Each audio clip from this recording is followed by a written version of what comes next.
Guys, so welcome back to our Euro 2020 prediction. So we have Farid, our usual guest, and we have a new guest today, Dekang. So say Dekang, so maybe you want to introduce yourself and just say which country do you support in this Euro? Actually, I'm a Germany fan, so I started getting to football Okay. when Germany hosted the 2006 World Cup, and then I only get like very serious during the 2010 and Euro 2012. Wow. I mean like that's amazing lah for like almost like 10 years already, right? 10 years 10 years Yeah, supporter. That's amazing lah. At least you managed to know about Balak and Closa. Those yeah, real legends at least. mostly Bala actually, because he was captain at time. Yeah. That's But like I mean, if you look back now, you guys had Closa and Gomez back then, and now you have Mr. Timo Werner, your best ever striker in your generation.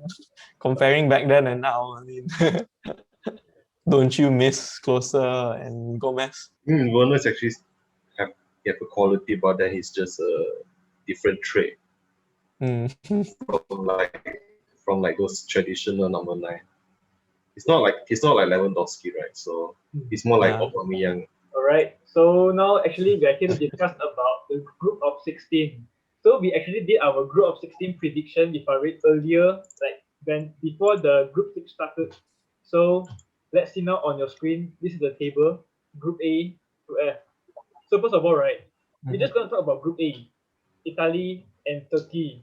Wow, the dark horse became the white horse. Farid, what happened to Turkey? Turkey just played really poorly. Yilmaz was nowhere to be found, and I don't know. Just Turkey wasn't interesting to watch at all. They only scored one and conceded 8. Like really 8. I think they considered one of the most in the competition, one of the most under. Yeah. They considered the same amount of goals as Macedonia, and Macedonia scored one goal more than them. So that shows how boring Turkey was, man. I mean, like they literally became Turkey during Christmas, beaten by other teams. So Yeah, yeah, man. so for me, like I'm really surprised, because Yumas they have some very good top players in the Europe League. Yumas, Chalongu, Soyuncu, Demiral, and etc. But yeah, it's very disappointing lah for the Dark Horse to become like eliminated so early in the stage. I think you only see them as individual, what they're doing in different clubs in different leagues, and not playing together in national teams. I mean, like they don't have enough. I feel like they don't have enough time to put their season performance into the national team. I mean, like the lack of chemistry is just very obvious for us to see. Yeah, that's very disappointing lah. But for me, right, I'm actually quite very surprised about Italy's performance, because remember Farid, when we do our Group A prediction, I said that Italy doesn't have the strike force, the power force to fight against other teams. But they really surprised me, to be honest. Like for example, like Insigne, Immobile, and then they got one midfielder, right, that really stands out. What's his name again? That scored 2 goals. Locatelli, is it? Yeah, Locatelli, yes. Well, I mean, like she just showed out of nowhere, and like after the performance, even Juventus is interested to get him into the team. So Italy really surprised me the most. Well, to all those FIFA career mode players, he's a very good player to buy in your team for career mode. Solid player. But Italy, one nice thing about Italy is not exactly the performance, it's Roberto Mancini's concept of every player must play at least a minute. That was a very nice touch. Like even a goalkeeper also got rotated. So out of the 23 players they have in the team, 22 of them played. Wow. Right. Yeah, so that was interesting thing. And then they were saying that it's because Mancini during the World Cup 1990s, is it? Something like that. He was involved, and although Italy won or proceeded quite far, but he didn't play. So he didn't want that feeling to be there for the players of his squad. So that was a really nice touch. Yeah. But I mean, like, I'm really like Italy now because from last time, right, Italy, we all know them a defending team. A defending team, like don't have very good attacking force besides Baggio. There's like a legend stuff lah, but like normal Italy, like they are just focusing on the defense so much. But this Euro, they actually scored like average 3 goals per match, right? I think Mm-hmm. 2 to 3 goals per match. I mean, Mm-hmm. like that's very crazy, like for me. Like the improvement they have. Yeah. They played really well. Yeah, they scored 3 goals against Turkey, 3 goals against Switzerland, only 1 goal against Wales. Mm. But Yeah. still, it was a very impressive performance. Yeah. So for me, another team that surprised me the most is Wales, because I think we also mentioned about Wales, their golden generation is slumping down because of the age issue, right? But then Gareth Bale and Yeah, Ramsey because showed us that class is permanent. So, Bekam, anything you want to share about Group A? Like, who surprised you or anything that you want to mention about for Group A? I think Italy, they have a review. They have a review project. Hmm. See, they have there's one stat, right? They didn't lose for like 3 years. Oh yeah, around 30 Mhm. matches around now, right? If not mistaken, around 30, right? Or 31. Yeah. unbeaten. Mancini is the best manager since for a very long time, 2006. Never seen such a collective team. I really admire him for playing attacking football. Like because of the lack of attackers, right? But he still go for the attacking football, following his own concept. Go to Group B. Wow, so for Group B, as you can see, our prediction, Belgium and Denmark. So we got this correct. So Belgium, for me, I think Group B, Yep. Kevin De Bruyne, Lukaku, really turned up in big stage. They are not a small matches player. They can show up anytime they want to.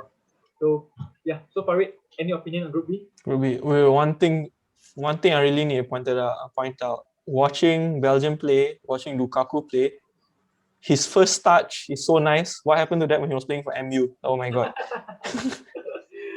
In this Belgium squad, his first touch was damn good, like really good. I was thinking, where was that when you were playing for Manchester United, man?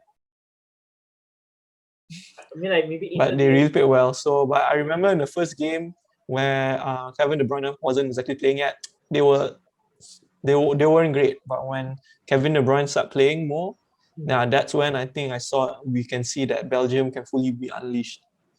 Yeah, but for me, for Belgium, right, I think like Hazard still haven't shown up. But the thing is that his brother Torgan Hazard showed up instead of Eden Hazard. So yeah, I think we mentioned about that during the preview. That yeah. Torgan Hazard might be the Hazard. So what do you think about Belgium performance so far? Maybe Torgan Hazard is the next one to go to Bayern. Wow, Torgan Hazard. Could be true.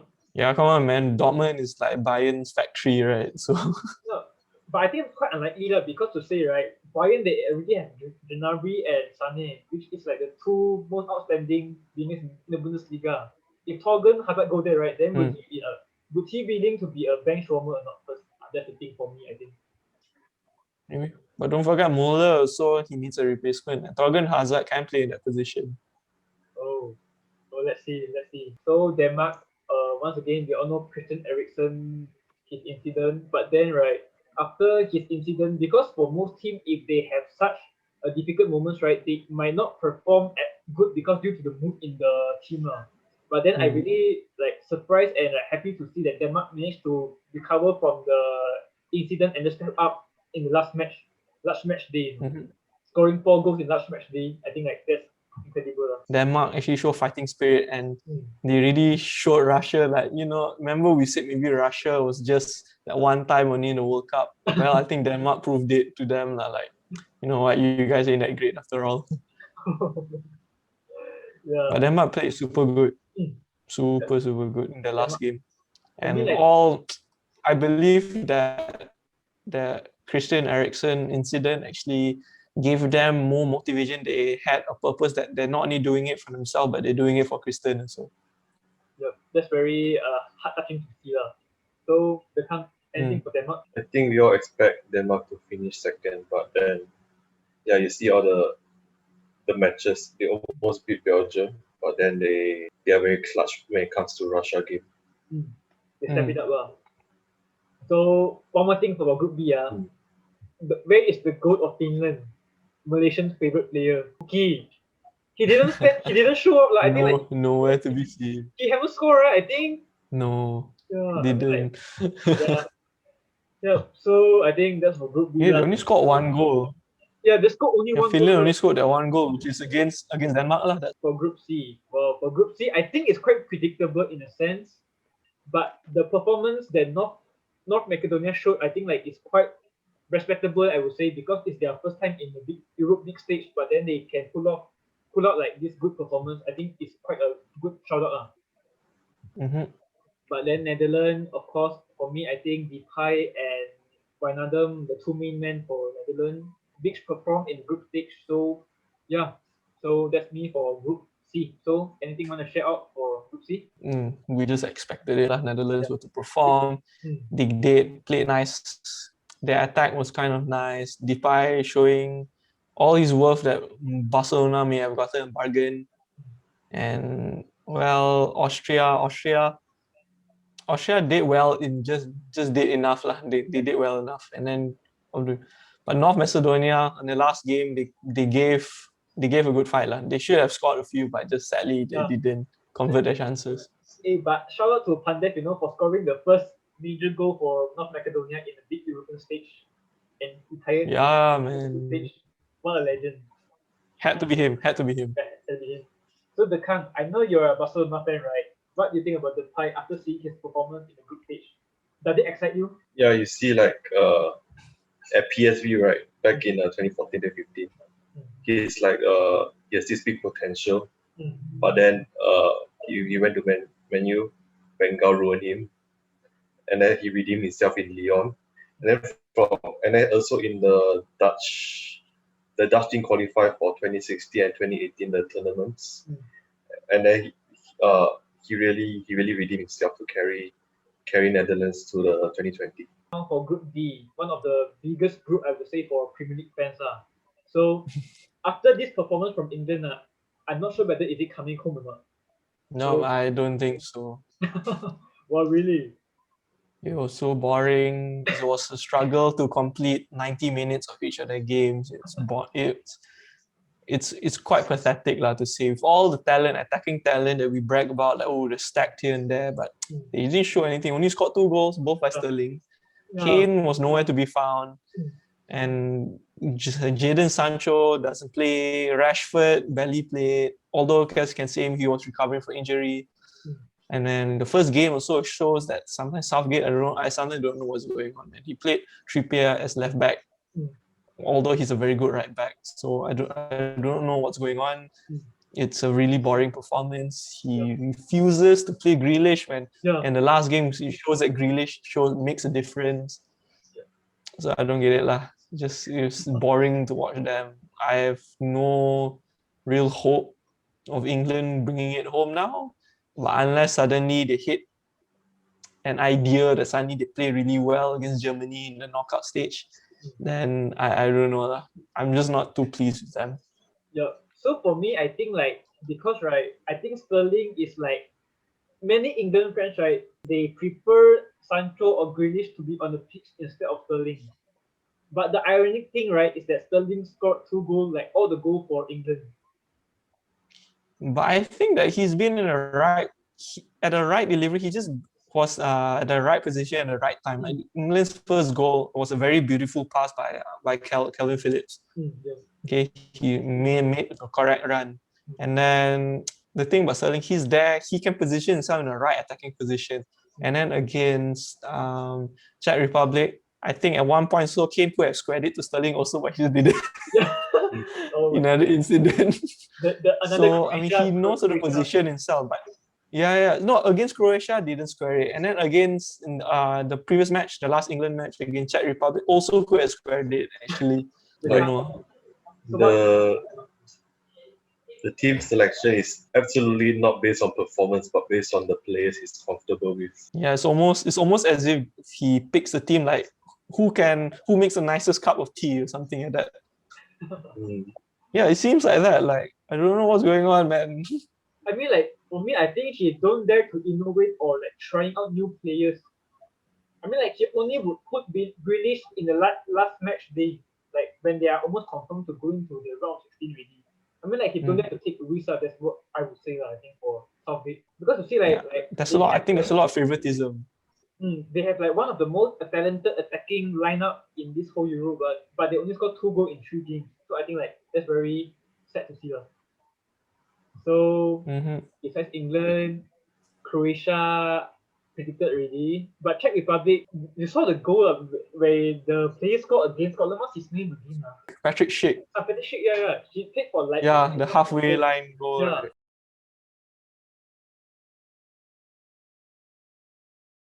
I mean, like he scored 3 goals already, right? Until now, I think so. I think Yeah. Yep, that's a very surprising performance, lah. He scored all their goals, right? If not mistaken, 3 goals scored by Czech. I think it's scored by him. As a Liverpool fan, I think it's quite sad for me to see Scotland get knocked out so early in the stage, lah. Robertson really tried all his tricks, all his magic tricks, but then still couldn't carry Scotland. I think it's due to lack of finishing, lah. The finishing quality is Yeah. not there. They playing Max Sauce as a centre back, so don't have a midfield giant right there. Yeah. So our prediction for Group D is England and Croatia, which is both correct, lah. So for Group E, wow, this group. Okay, so our prediction for Group E is Spain and Sweden for me, and for Farid it's Spain and Poland. Wow, Farid, Poland. I think like Poland have so high expectation of them, right? But what happened? Like last place of the group get knocked out instantly. What happened? I do not know, but the last game they played so good. They like had a chance, a glimmer of hope. Yeah. It's individualism. I don't think like Lewandowski could carry the whole squad, lah. So yeah, couldn't do anything. But Slovakia they did quite well. I always thought Slovakia would be last in the group, but they did well. I don't know. I actually Poland being last also. I'm like, oh shit. It's a bit indifferent. So like just a bit surprised, but not too surprised also. Like maybe I gave too much hope for them. Yeah, I think remember I told you right. If for Group E, if Lewandowski wants to win the Ballon d'Or, he really have to perform well and carry Poland in this Euro. But then he only showed his class in the last match day, which is kind of late already. Just for my opinion, I think the Ballon d'Or this season is quite hard to be him, quite hard. But for me, I think Kante. So, but for Group B, I think the most surprising for me is Sweden. Actually, I predicted Sweden, but I thought they are going to be in second place. But yeah, they're in first place. I think Forsberg really showed up, and Isak, his magic. I mean, like against Spain, he's dribbling all on point. Hey, don't forget Lindelof played a man of the match performance, man. As a centre back, he did well. I was happy to see him do well at the back.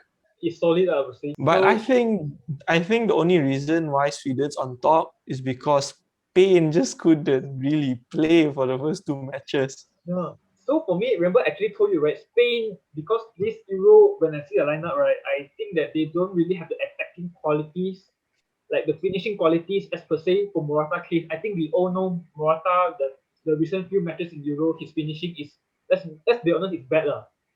I mean, like... Yeah, penalty also cannot score. Yeah. I mean, like... Wait, was it Moreno? Both of them. Gerard Moreno. Yeah, both of them were so bad.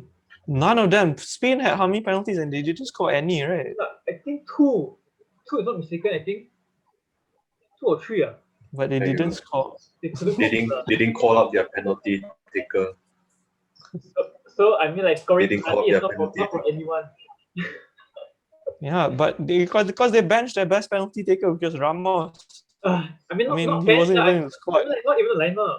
Not even in the squad. Yeah. I mean, like as I mentioned earlier, right? Yeah, Spain attacking, right, is for me is bad. Let's be honest, it's very bad. But then, right, in the last match day, they scored 5.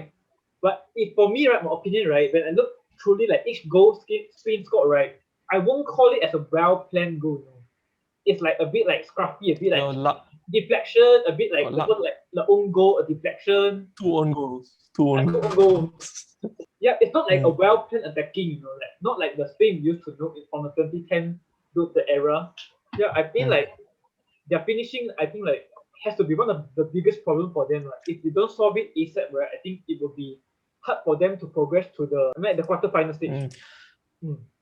But I mean, just to put a pause on the groups, right? Can we just mention one thing? There's so many own goals in this, Yeah, I mean, in like, this very odd, competition. right? So It's very many. odd. It's very odd. It's almost like every game got one own goal at least. Like, So, like, which is your, like, like most, yo, like what's going on? so, like, which is your most standout own goal, the best own goal you saw? I think the funniest one was Slovakia. The goalkeeper actually he tapped the ball into his own net. That one What was like, because oh my god. No, That because, was like, oh my god, what's going on? I think I could have saved that. He literally just tapped it into the goal. yeah, because no, actually, when he saved the penalty from Morata, right, I think like, oh, not bad, not bad. But then after the own goal, right, the whole team morale, I think, just dropped from there. And one thing about Spain, right, because I tried to watch I tried to watch, right, I think it really bored me. It brought me a lot. Passing, passing, passing, like, they don't have the final pass, from like Sabi or Iniesta, quite type quality players. But I think Pedri has it, but he haven't really, like, not very, like, consistent, I would say, because I think, like, in the final match day, he actually did one very good through ball to, I forgot what his player name, but he did really one very nice through ball to a player in the last match day. So what do you think about Spain? No, he did well, but can't exactly expect much from a 19-year-old Yeah, to true. carry a team. True. they could have went top if they actually finish their chances. So in the knockout stage, right, I, they're gonna need to they need to really refine their finishing, or else they'll be left behind. They need to finish or be finished. If not, right, Spain will be Spain without S. Spain. Yeah, but De Gea doesn't even play, man. I was a bit disappointed in that. I mean, like, got phobia. I think Spain fans got phobia. Yeah, like Spain phobia, but yeah, a bit sad to see he didn't play, but what to do? All right, so that's for Group E. Now for Group F, well, yesterday match is just intense lah. I mean, like, the ranking just keeps shifting, like, throughout, like, 10 or 20 minutes. So Yeah. for my opinion, right, I think for Group F, France actually they did okay, but it's not as dominating as I thought they would be lah. Their performance. But the most surprisingly for me is actually Hungary and Germany. Germany, because as I mentioned in the preview, Germany, I think they are in a transition period, which have a lack of, like, some very good finisher, because they only have Werner and Muller as up front, right, and Havertz as false nine. But then after actually the first match they played against France, yeah, France. they lost because they really couldn't, like, have the possession of the ball that much in France territory, and the finishing is lacking, right? But then for the second match against Portugal, they really attack Oof. Gao, I would say, very Gao. Yeah. But I think, like, Hey, the main reason I think they managed to do it that well is because of the flaws in Portugal right position, right back. Semedo, as you all know, he is not a really good defender. I mean, like, they prefer more to Cancelo to Semedo, right? And then Germany managed to exploit their weakness, I would say.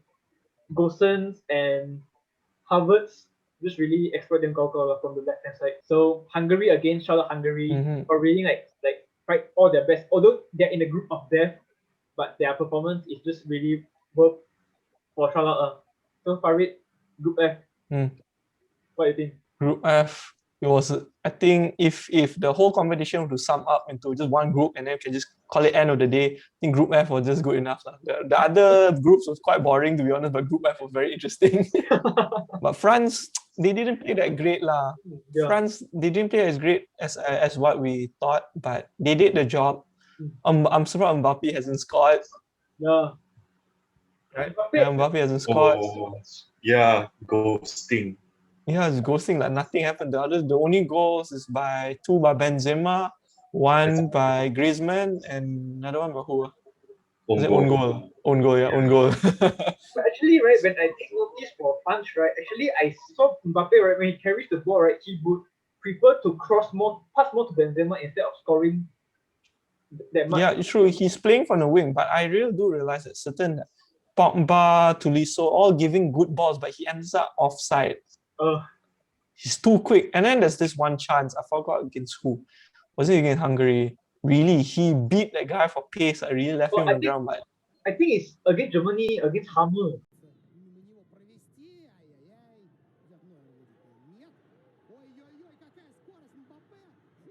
Hummels. I think against Hummels. Uh, But it was he did show his class, like he showed his pace and stuff, but they didn't really finish it. But shout out to actually actually Pogba played so well to me. His long balls, like, I mean, his distribution is great, and then of course Kante still played really well. I mean, they impressed me the most for France. But and then to think of Germany and Portugal, Germany was a surprise to me because suddenly I think the game in Portugal really was important for them. Yes. Really sapu Portugal, Yeah. like really. But and then for Portugal, I can say Ronaldo really carried them. And one honest disappointment was Bruno Fernandes. He did not play well at all. He even almost gave away a penalty to France yesterday. Yeah. Yeah, because at the edge of the box, so he didn't play well. And then I don't know what's up. Maybe because he knows he's not a top dog anymore there, so he cannot play well. But all of us should, I think one of the good goals of the tournament should be Ronaldo's counter-attack goal against Germany. Yeah. That counter-attack. Oh. That was a very nice counter-attack. He started it and he ended it.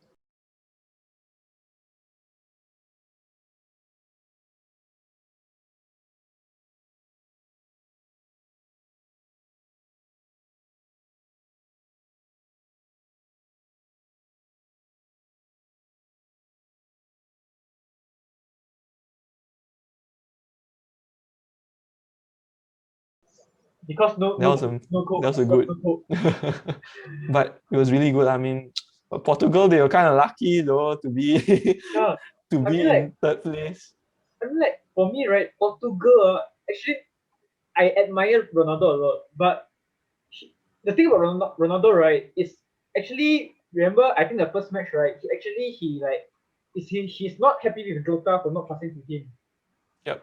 But if I think, right, if they swap position, it's Ronaldo who is having the ball and Jota is open, do you think would Ronaldo pass to Jota or not? I don't think so. Maybe not. I don't think so too.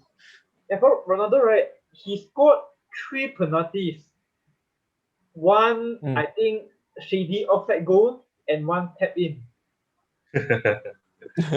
I mean, like, not disrespect, but I think, like, because penalty, as we can see, Spain, right, they miss both, right? I think, like, penalty, not everyone can score it.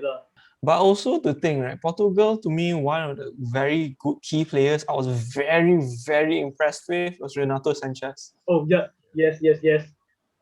He played really well. He, to me, I mean, as a United fan, I wouldn't mind if they buy him because he's a really box-to-box player, man. The way he played was so good. Yeah. Like, he made a big difference in the midfield. And do you see his shot against Germany?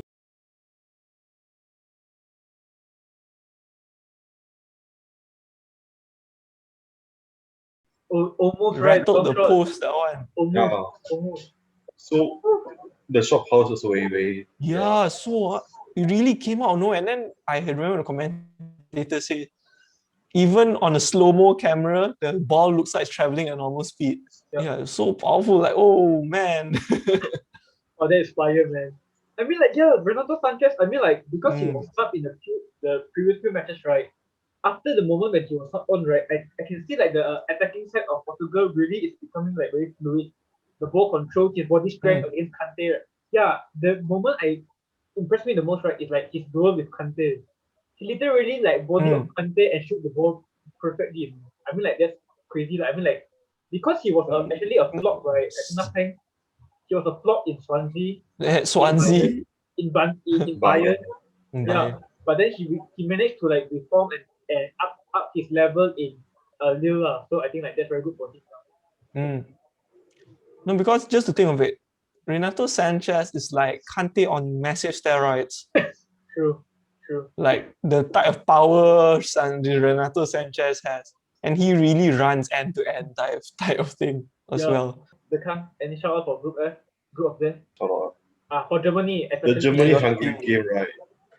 Sorry. Reminds me of the South Korea game, Oh. the Hungary one. Oh. Holy Oh shit. yeah.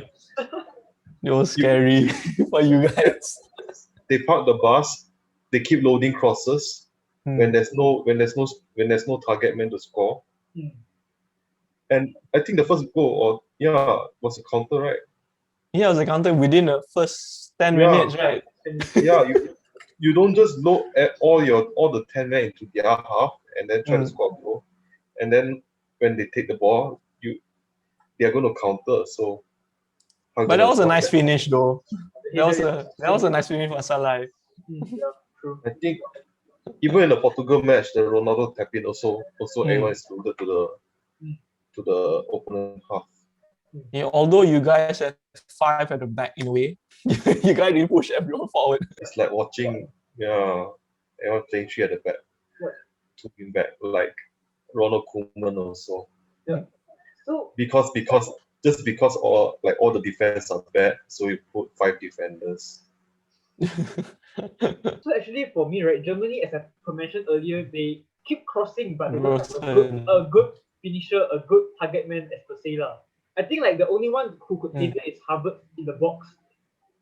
So I think like that's quite difficult side for Germany. Just cross in and expect like a lucky deflection or whatsoever. I think. But the thing of Germany's thing, right? You guys have proper strikers in Werner and Volland, but they don't even start.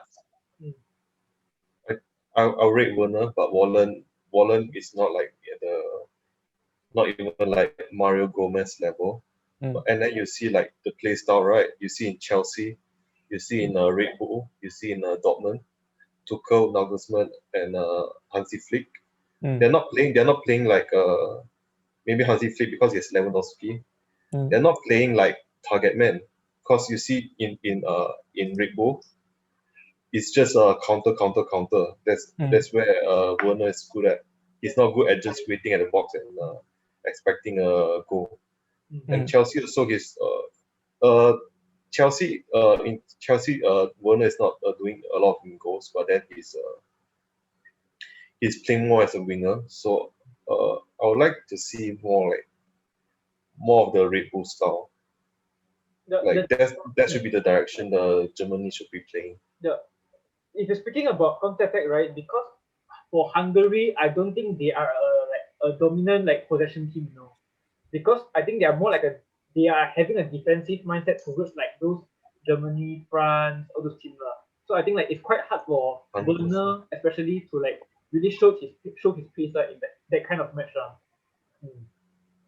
But then they can crack as they you need to keep pushing, and then they'll show signs that they'll crack. You see like the Portugal match, they were 0-0 until like 85 minutes.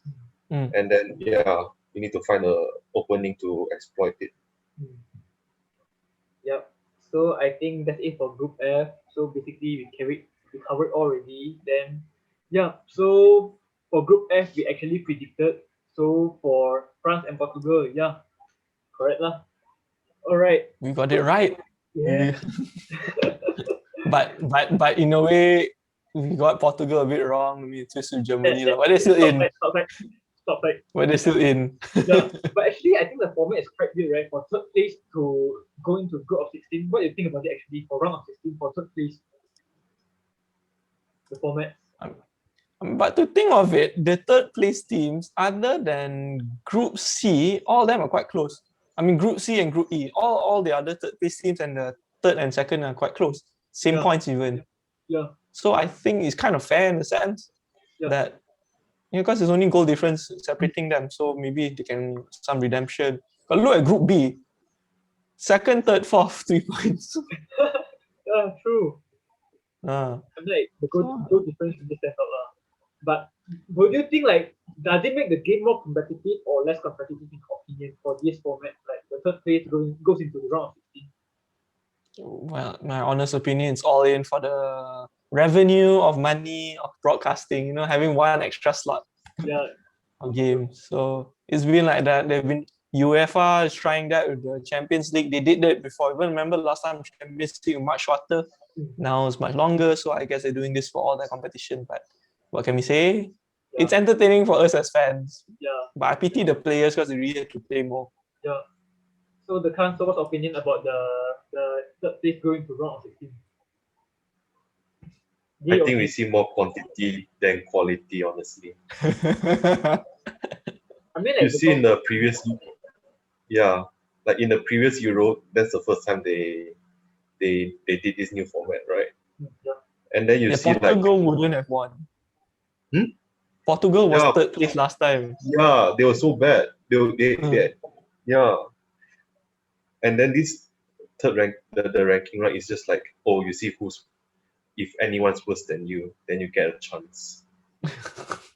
But then the arrangement, right? I think we'll go through later. Mm. The tournament tree, one side is full of all the favorites, Yeah. and the other side are full of the third place teams. Okay. The quality is not like distributed evenly. But I think like if you It's say true.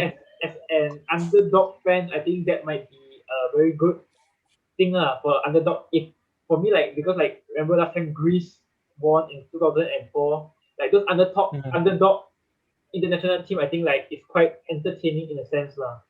All right. So But then like you don't see the underdog taking the trophy.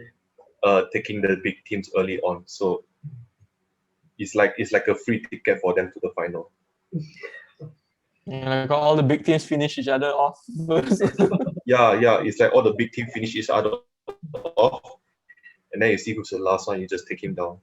Yep, that's kind of true. Just looking at this table, so later when we go through, we can see it.